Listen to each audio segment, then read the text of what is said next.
Welcome to Two Travel Dads Podcast. Here we share our favorite destinations, travel tips, stories from our adventures, and bring on awesome guests to share insights into their travelsome lives. Be sure to subscribe wherever you get your podcasts and check out our detailed show notes at twotraveldads.com/podcast-episodes. Hey, welcome back to another episode of Two Travel Dads Podcast. I'm Rob, and I've got my good friend Colleen Minnick here with us again. I think this is our fourth podcast episode we've recorded together. It is. Yeah. Thanks for inviting me back. Well, you are a great person to have on here because I enjoy talking to you, for one. I think you're eloquent. You've got good stories, and you have a different point of view than I do. So, well, I love that about you too. Oh. These are so fun. Yeah. And today, what I want to talk about, so last podcast that we recorded together was all about your book, So Said the River, which will be available if you're listening to this pre-June 2024. It's available in June 2024. And if you're listening to this after then go buy Colleen's book, and there is links on our website for it. But today what I wanted to talk about, because you are such an awesome landscape photographer and really have such an expertise in the Southwest, and I mean, you live in Arizona in a beautiful place. I wanted to get your thoughts and opinion on all the kind of like the coolest, maybe a little off the beaten path, or just what are the best places for people to go and have a Southwest experience, whether that be for landscape or hiking or just to kind of commune with nature. I know that you and I both enjoy doing that ourselves, so let's get everybody else to do it too. Yeah, perfect. How long is this podcast? I'm going to limit it. I'm going to say that we should not go over 30 minutes. Okay. There's so many. I know, but I sent you questions in advance so that we can stay on track, because we can do it. We can do it. I think the first thing that anybody thinks about, whether they are here in the US or if they are international, I think the first thing people think of when they think of the Southwest, and Arizona specifically, is the Grand Canyon, which, absolutely, I mean, it's very grand. I've been there twice in the last 4 months. I love it. I know you love it. So why don't we start there? Like, when we're thinking Grand Canyon, what would you tell somebody when they want to experience it for the first time and just be wowed? Yeah, I mean, even your loftiest expectations of a grand view are going to be absolutely blown away. And I don't want to oversell it, but the Grand Canyon is one of the most spectacular sights in the entire world. You have the chance to see the Colorado River flow through billion-with-a-B-year-old rocks. And it is just absolutely magnificent to see what the wind in the river and erosion has done. It's a work of art. It's a natural work of art. It's just spectacular. And so there's two sides. There's the South Rim, the North Rim. There's actually a third part, which is Lee's Ferry, which is where all the rafting community puts in for their rafting trips, which if you haven't done yet, you absolutely should. It's a very different experience to be in the canyon as opposed to on the rim. Not better, not worse, just different. What do you mean? What is so different about being at the bottom of the canyon versus being up at the top, where you've got, the desert wind and you've got the view across it? What makes the bottom of the canyon so different? Well, so first and foremost, you get to touch these billion-year-old rocks, which I find very exciting. I'm kind of a geology geek. And so, but I think when you're at the top, it's almost hard to comprehend the scale of things. It's so vast, it's so big. And I think the South Rim, I tend to get a little bit more overwhelmed than the North Rim. And on the North Rim, you're a little bit closer to some of the rock formations. So you have this sort of sense of scale. When you're at the bottom of the Grand Canyon and you're looking up and you can't even see the top of the rim most of the time, it's mind blowing.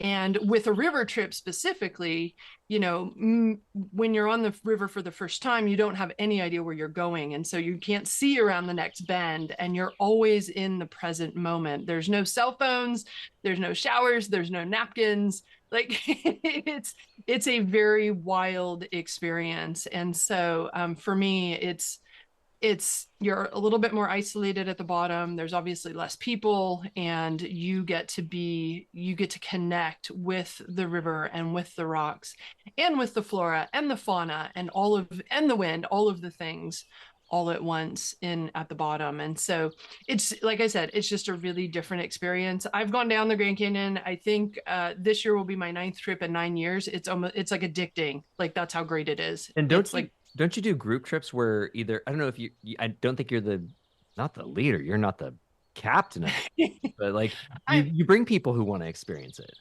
I do. So I arrange private charters for photography groups. They Ah, also include people who are not photographers because it's such a phenomenal experience.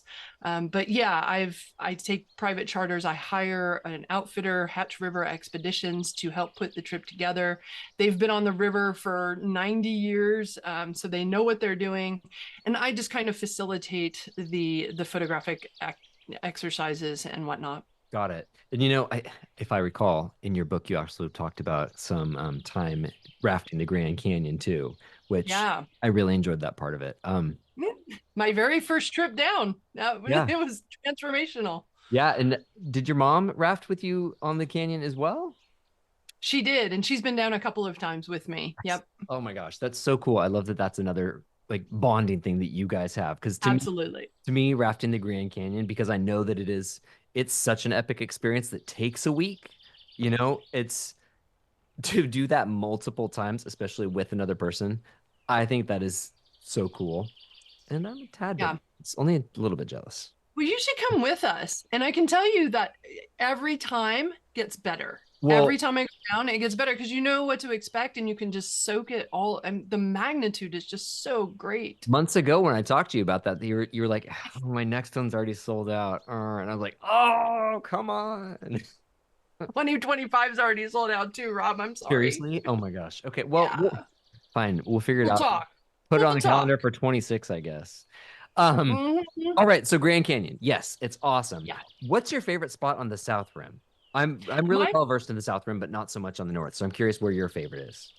Yeah, my favorite is the Desert View Watchtower area. Not only can you see the river and you can see the Unkar Delta, you can see kind of the vastness, the openness of the Grand Canyon itself, but there's an actual watchtower there that Mary Coulter designed in the Beautiful. 1930s. Oh, I love it. Oh, it's spectacular just in terms of the architecture and how she used the influences of the area, the Native American influences in the area to kind of to it's just a masterpiece, quite honestly. And so that's where I would go if I had limited time on the South Rim. I think that's a great call. My favorite spot is Maricopa Point at the other end of Grand Sure. Canyon National Park. That is just wow. I've done sunrise and sunset there, and it is such a different experience, morning versus evening. And it's so beautiful, and it's that point that juts out into the Yeah. canyon, so you are just surrounded, and that's why I love it. That's my favorite. Yeah, it's just so fun to watch the light dance from morning to evening, and it's like a totally different place. So Yeah, I am so thrilled that you've been out there yeah. at So, sunrise and sunset. and it's funny because each time I go, my husband makes a comment of, "Oh, I still haven't been." Like, Oh no! yeah, somehow Chris has never been to Oh, Grand Canyon, so oh we'll no! we'll fix that We by should the end of change the year. that. Yeah, Yeah, we need to well, change that. well, if only there was a rafting trip we could go on. If only. Anyways, um, thinking about canyons, so the Grand Canyon is one thing. It is exceptionally grand. It is layer upon layer, miles, atmospheric distortion through the whole thing. It's just phenomenal. What would you say is probably, I don't know if it would be, what's your next favorite canyon? There's so many canyons in the Southwest to explore. What's your next pick? Oh, it's hard. I would have to go upstream, and I would say Glen Canyon. And Glen Canyon is it is part of the Glen Canyon National Recreation Area, which features Lake Powell, which it's on the Colorado River watershed, but it is a reservoir. Um, created by the Glen Canyon Dam, and it's Glen Canyon has it's hundreds of miles of the main stem canyon, but there's like 90 some additional canyons. So it's like a dendritic canyon of dendritic canyons. It's just spectacular. Great word. Like dendrils, like that. Yeah. That's awesome. Yeah. So yeah, that is spectacular. That's a spectacular place. And there's plenty of water recreation, water-based recreation, in addition to hiking. There's even ATV use if you're into that sort of thing at like Lone Rock. They have a dedicated place for that. And so yeah, you can explore to your heart's content all of these little channels and Yeah. fingers and slot canyons and rock formations. It's really amazing. Yeah, last month I was at the actually the Glen Canyon Dam overlook, which Mm, into like Black Canyon, I think is what's below, and then eventually into Horseshoe Bend because we were there visiting Horseshoe Bend. And awesome. that whole network of the Colorado was just that was so cool too. I was very Horseshoe Bend, it's that Instagram spot, right? It Sure. was so much better than Instagram makes it out to be. Like I'm over the influencers taking that iconic that iconic Right. selfie. The actual experience of getting to walk around that whole bend of the river, that I thought was super cool. And I guess is that Yeah. a continuation of Glen Canyon, or is that its Yeah. So yeah, fun fact, that is the basically the original Glen Canyon. oh wow. So when the Glen Canyon Dam was built, the reservoir, the river backed up, and so it flooded a great deal of the original Glen Canyon. And so below the dam, there to Lee's Ferry, is original Glen Canyon. So that's a very special place as well. It's astounding. It's one of the coolest. And since we're talking about that little area right there in Page, I also just got to do the Lower Antelope. That Mm, was so cool. That was some of the most wild rock formations in such tight yes. quarters. I loved that. That was awesome. Enjoyed that. Isn't it incredible what sandstone can do with water? Yeah. Oh my gosh. Yes, it was amazing. Have you done like there's lower, upper, and then I know there's also X Canyon. Have you done all three of the canyons right there in Antelope? I have. There's actually others. There's Oh, like really? Secret and Rattlesnake, and yeah, that whole area is littered with slot canyons, and not only on the Navajo reservation, but also in Glen Canyon itself. If you're willing to go a little bit off the beaten path and you're willing to explore, there are so many waiting for you. I mean, you never have to ask me twice. You could tell me to go somewhere and I'll just go. So good times. All Um, right. what else? What's another amazing Southwest site, whether it be canyon, river, lake? What's your next pick that you think captures the Southwest the best? So my heart is tied with the Colorado River. So I'm going to go downstream this time and go to Lake Havasu. Lake Havasu is, again, another reservoir along the Colorado River system. But what I love about Havasu, it's a really popular place, especially in spring break. So if you're looking to avoid the crowds, let's not go at spring break time. But it is considered the Pacific Flyway, and so if you are into birds, raw birds, Woo-hoo! they believe that over 300 species of birds either migrate through there or they make their home there, they nest there, they breed there, and so it is a phenomenal place to see wildlife. And the other thing that's really interesting about Lake Havasu, get this, Arizona has one of the most lighthouses in the country. That's hilarious. Yes, it is. But I Most mean, people I do get not it. associate. Yeah, well, they don't associate, Arizona with water, but there are 28 replica lighthouses along the shorelines of Lake Havasu. And so, yeah, if you want to That's see Split Rock or Cape that's just Hatteras, hilarious because that's such like a kitschy sort of thing to do, but also that's fantastic. well, they serve a purpose. So they're fabulous to go around and look at and photograph, but they actually serve a very specific purpose, which is they act as navigational lights. They act as safety for the boaters Yeah, on Lake lighthouse. Havasu. Yeah, That's crazy. just a clever way to do it. Oh, that's funny. And I think of Lake Havasu and I think of like houseboats and stuff. Isn't that on Lake Havasu where they've got all the different houseboat marinas? Sure. Yeah. I mean, Okay. all of the different reservoirs have their different houseboats, but yeah, there's a lot of houseboating on Lake Havasu. Yeah, because that's the first thing that comes to mind for me when I think of Lake Havasu. Um, what else? What's next? So we've hit Grand Canyon, Glen Canyon, Havasu. What is another just icon that you would love to share with people? Yeah, so I'll go a little bit more west of Lake Havasu and the Grand Canyon and head over to Death Valley National Park in Hot. California. Super hot. Hot. It does get hot, and I have been there in August just to see how hot it gets. It's an experience I've done once and don't really need to do again.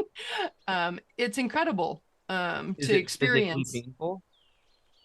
Yeah, yeah. Like I was carrying my tripod in my hand, and it's, metal and black. And so I'm walking out at like 122, 124 onto the playa, and I like wrapping my tripod in my shirt and my skirt, like because you can't touch it. It's just everything's too hot. So, but you have to. I had to see what it was like. I just couldn't. I had to know. Yeah, I'm that's yeah interesting. So what happens? yeah. Thankfully, we have moved Okay, yeah. past film. What happens with camera gear when it's that hot? I know that like I've had a warning on my camera before that it has gotten too hot. Does Yeah. assume that would happen there specifically, or is it not quite so bad because it's not humid?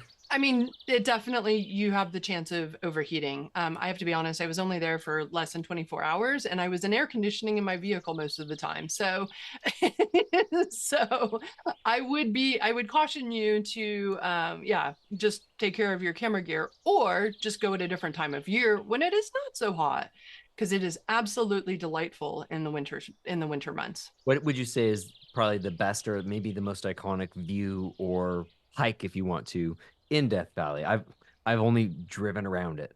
I've never actually like gone and like hung out in Needles just chilling. Rob, you got to get out more. Oh Come my God. I'm on. busy. Come visit. Yeah, it's really hard to nail down a single iconic view in Death Valley because there is actually so much diversity. So you've got the Mesquite Flat sand dunes, you've got the Salt Flats, you've got Dante's View, which is kind of the overlook over the entire valley. They have slot canyons too, and so like Mosaic Canyon. And so yeah, most people don't associate Death Valley. They just think it's like kind of desert rock, and it is absolutely teeming with life and recreation, and so there is so much to do there. And the best time of year to go is really February, March, when you have the chance of seeing desert blooms, wildflowers. It doesn't happen every year, but it's like this year they started blooming in December, and that was spectacular to see. And And this year, didn't it's Badwater Basin didn't actually have water in it this it winter? did. Lake Manly, which was a lake in that Oh, it actually area. has a name. Okay.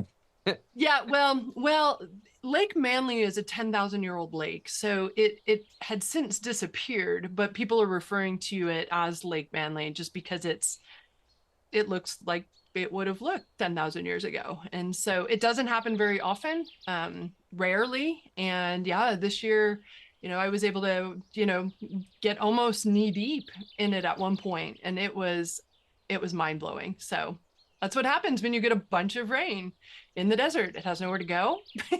And so I was in Vegas right after a rainstorm, and it was crazy because Vegas itself was just little rivers running through the streets and going down all the little tunnels. And it's interesting when it rains in the desert and doesn't have anywhere to go quickly, like flash floods. Those are a thing for sure. it's a thing.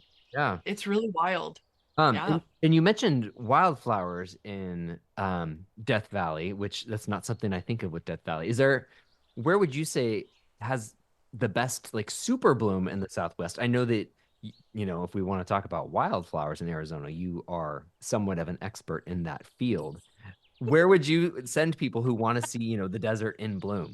Yeah, it's funny because growing up, I had this idea that the desert was just a bunch of sand. And then when I moved here, I realized that every spring and summer, and in some places even in fall, like the desert comes alive with color, and it is gorgeous. So anytime you can come out to the Sonoran Desert, the Mojave Desert to see these blooms is incredible. if you want to pair wildflowers with incredible views, I would definitely head to Oregon Pipe or Saguaro, Oregon Pipe National Monument or Saguaro National Park. Mhm. Both are desert landscapes. They both are going to have beautiful wildflower blooms. Both will start usually around February and bloom all the way through June. That's kind of their spring summer bloom. It starts with perennials and annuals like Mexican gold poppies. It will go to cactus blooms in later in the spring, early summer, and then if you're lucky, you can also catch a monsoon bloom, and that usually happens July and August, and it's just crazy to Is it see kind of like the flowers. rain just all of a sudden wakes everything back up for a hot sec? Yeah, well, it triggers new and different species to wake up, but yes, it essentially revives that dry landscape, and it doesn't honestly, Rob, it doesn't take very much rain. Like it's just enough, and the desert can come absolutely alive. Huh. But what I love about those two places is that you can see cactus and saguaro cactus, obvious or Saguaro National Park. You can obviously see saguaros, Yeah. which is the United States' largest cactus. But in Oregon Pipe, you can see, so not surprisingly, the Oregon Pipe cactus, This is which such a in cool, weird plant. so weird, right? And so it's that area is really the only place in the United States where the Oregon Pipe cactus grows wild. And so that's really fascinating to see. It's really special. I mean, there's a lot of history and culture down in both of those areas as well, specifically Native American culture and history. But if you're looking for scenic as well, that's a pretty good blend. Yeah, and down if you're going to Oregon Pipe, that's like right at the Mexican border, isn't it? Does it touch it? Yeah, it borders Sonora. Yep. Yeah, that's what I was thinking. And then since you brought up Saguaro National Park or Saguaro, if you have never actually heard it said out loud and you're reading it with Saguaro. That's how we know locals from the visitors. Yeah. Which side, because the park is split into two. So which side do you prefer, whether that be for hiking or photography? I know I thought the Rincon side was really cool, but I'm curious to Yeah. hear your thoughts. The Rincon side is really spectacular for extended overnight hiking. If you are looking for more of a day visit, the west side is definitely where you want to go. There's plenty to see in both. So if you have time, do both. And they're both going to feature a substantial number of saguaro cactus in addition to other Sonoran Desert flora and fauna. I So, mean, they're both just like 15 minutes from like downtown, yeah, so it's not difficult to kind of swap between the two. yeah. The Rincon side's a little bit more mountainous, but you know, I thought it was really cool. Saw lots of it's funny when we were there in December, we saw several roadrunners, which I'm always excited about that because I mean roadrunners. But we had a moment where we saw a roadrunner and then we saw a coyote within like oh, it was within moments. Like clearly there was some sort of filming for Warner Brothers happening because it was boom boom and no anvils falling from the sky, okay, I would have ducked exactly. but it was hilarious because we're like, oh, cool, Roadrunner. Oh, wow, a coyote. Uh-oh, what's happening? That's crazy. I know Yeah, it was funny because we're like, that's just so iconic, and that is. it actually happened that way. Uh, Good times. What about New Mexico? So I've been to New Mexico a few times, and I love, Northwest New Mexico, that whole Shiprock area, Four Sure. Corners, going down, Route 66, Gallup and Red Rocks. Do you have a favorite spot in New Mexico? Yeah, actually, it would kind of be in that sort of neck of the woods. So like to spend a fair bit of time around Abiquiu. Some people might know that as Georgia O'Keeffe country. Georgia O'Keeffe was a phenomenal painter. She's one of my inspirations for my own artistic work. And you can visit Ghost Ranch, which is one of the places that she stayed. She had a couple of houses, one in at Ghost Ranch, one in Abiquiu, and you can visit her house in Abiquiu on a tour. But it's, Santa Fe, Taos, like that whole area has, some just remarkable landscapes, rock formations, again, geology. The Rio Chama is there. And so it's a little bit higher elevation than like, say, Phoenix Desert. So you get a little bit more trees. And yeah, it's just a really peaceful place to I feel like, visit. Very inspirational. I can see why someone like George O'Keeffe loved it. and like Taos, when I hear Taos, I also think about like skiing and stuff. Yeah. Okay, am thinking the correct thing because that also Absolutely. doesn't strike me as like a Southwest activity, but you're right. So we have a lot of ski areas in, if that's your thing, in the Southwest. So like in Flagstaff, we have Snow Bowl, we have Sunrise out in the eastern Arizona mountains. You have Taos, even Mount Lemon outside of Tucson, I think opens for 1 or 2 days a winter. So That's funny because I definitely don't think of skiing in Tucson in the same sentence or paragraph or chapter. right. Well, it's the southernmost ski area in the northern hemisphere of the world. Oh, How well, about that? there you go. That explains it then. Yeah, Yeah. perfect.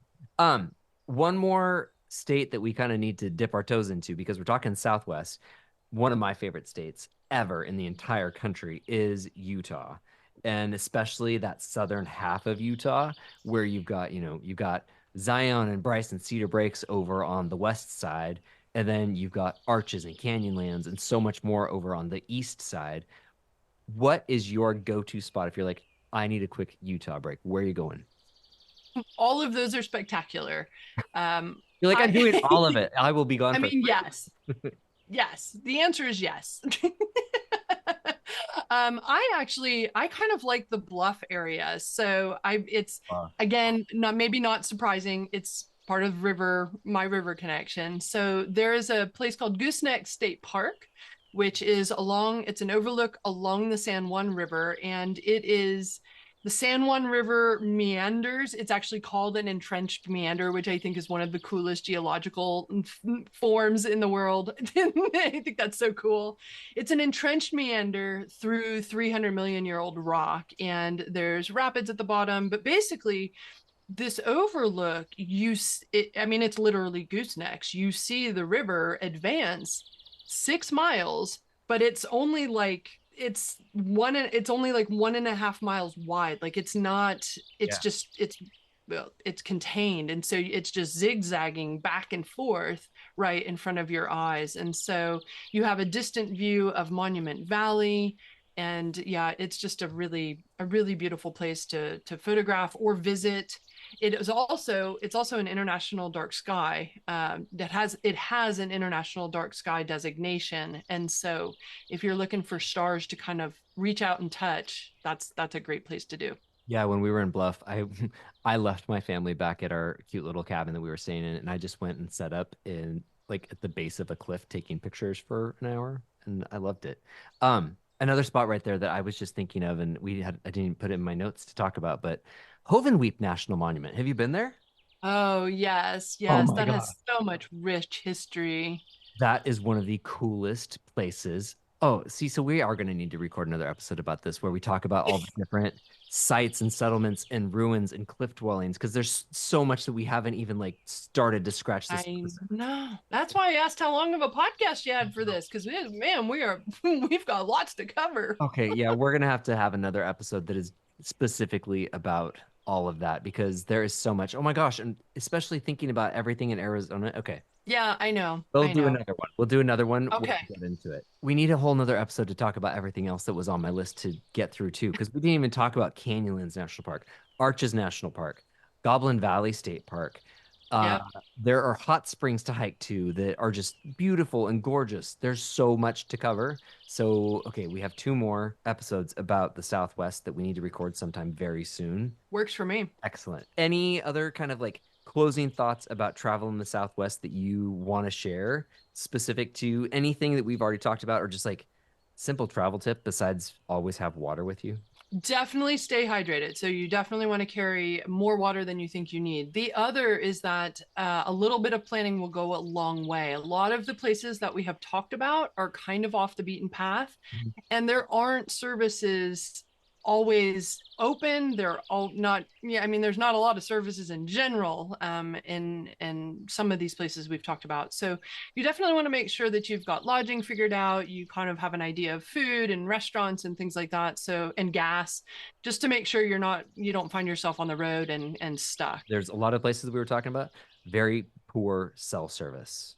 Yes. So, Yes. yeah, having like sort of that like roadside emergency knowledge, I think would be a part of being prepared. Yeah, I would definitely encourage AAA. I would also encourage carrying a Garmin inReach. Those are the two things that I do when I travel around the Southwest to stay safe, and they have helped me tremendously.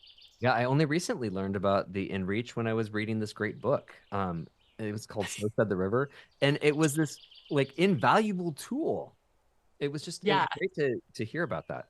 But in all seriousness, that is actually something that we need to invest in based off of some of the places that we go. So, well, cool. absolutely. Stay safe out there. Yeah, no, exactly. That's nothing is fun if it's not safe. That's a great motto. Yeah. Thank you for joining me again, and Thank you, Rob. I will get thoughts organized so that we can tackle some more really cool spots. And also, I want us to dig into all the different ruins and cultures that you can experience in the Southwest, because I think that is one of the coolest things about getting to visit, Arizona, New Mexico, Utah, that whole zone. I love it. Cool. Well, everyone, thank you so much for listening. And if you haven't already, hit that subscribe button right there in your little app. And don't forget to give us a rating if you liked it. And if you didn't like it, just move on. That's fine. Colleen, thank you again for joining us. And you guys will hear her again sometime soon. Sounds great. We'll see you next time. Two Travel Dads podcast is created by Rob and Chris Taylor in St. Augustine, Florida. We'd love to answer your questions here on the podcast, providing both our experience and stories to share our own insights into whatever you're wondering about. Visit twotraveldads.com/podcast-episodes to leave your questions and to check out past episodes and show notes. Don't forget to hit that subscribe button and have an awesome day.